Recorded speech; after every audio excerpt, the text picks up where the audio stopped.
के धन्य नाम की महिमा हो। प्रभात मनन के सत्र 2955 में आप सभी का बड़े प्रेम के साथ स्वागत करता हूं। आइए आज के मनन के लिए हम पढ़ते हैं प्रकाशित वाक्य अध्याय 12 पद 15 और 16।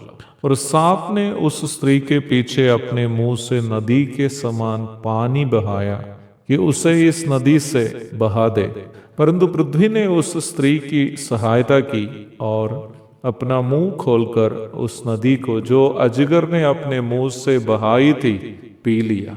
परमेश्वर के द्वारा पहले से निर्धारित सुरक्षित स्थान की ओर भागकर बचने हेतु इस्राएल के भक्तों की कोशिश को रोकने का उद्देश्य से शैतान एक नदी समान पानी अपने मुंह से निकालते हुए हम इस भाग में देखते हैं।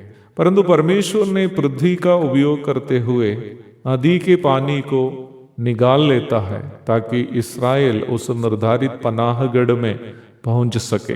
इस भाग में यह नहीं समझाया गया है कि यह सूचित की गई नदी आश्चर्य है या इसे प्रतीकात्मक रूप में इस्तेमाल किया गया है, परंतु भजन 124 हमें इस बात को समझने के लिए मददगार कुछ सूचना देता है। निम्न भजन मैं आपके लिए पढ़ना चाहता हूं।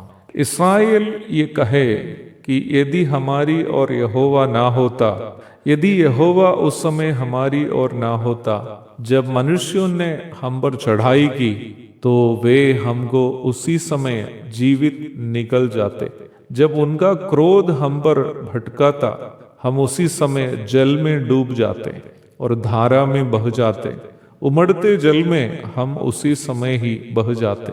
धन्य है यहोवा जिसने हमको उनके दांतों तले जाने नहीं दिया। हमारा जीव पक्षी के समान चड़ी मार के जाल से छूट गया, जाल फट गया, हम बच निकले। यहोवा जो आकाश और पृथ्वी का करता है, हमारी सहायता उसी के नाम से होती है। इस भजन में इस्राएल से उनके दुश्मनों के विरोध और इस्राएल पर दुश्मनों की हमलाओं को उमड़ते जल के धाराओं से तुलना किया है।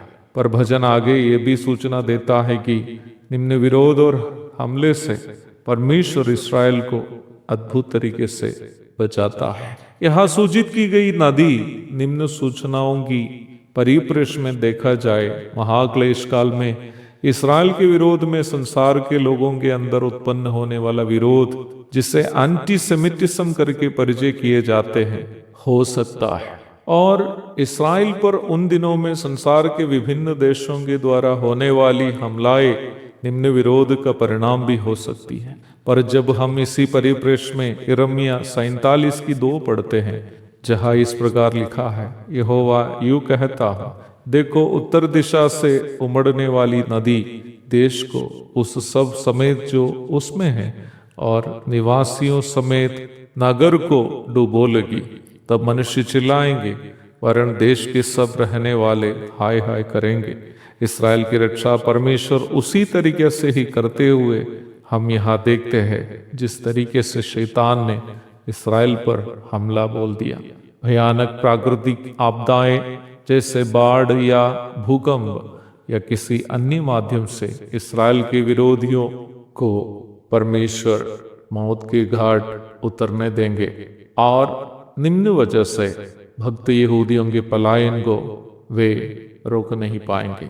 आज भी देखा जाए, मसीह जीवन में हो या मसीह की सेवा में, केवल उन्हीं लोगों को सभी प्रकार के विरोध और हमला का सामना करना पड़ते हैं जो लोग प्रभु की इच्छा अनुसार मसीह जीवन बिताते हैं और वचन के अनुसार सेवा करते हैं।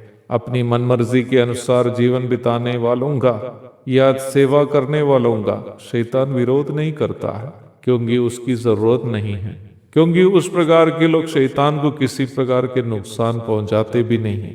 और जो लोग वचनानुसार जीवन व्यापन करते हैं या सेवा करते हैं, उसका शैतान अवश्य विरोध करता है, क्योंकि वही लोग शैतान के साम्राज्य को हानि पहुंचाते हैं।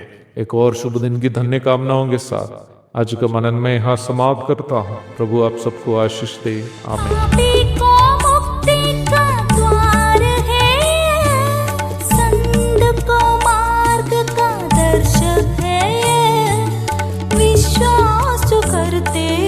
उसके लिए अनंत जीवन का साधन है ये है वचन, प्यारा वचन, यीशु मसीह का प्यारा वचन। ये है वचन, प्यारा वचन, यीशु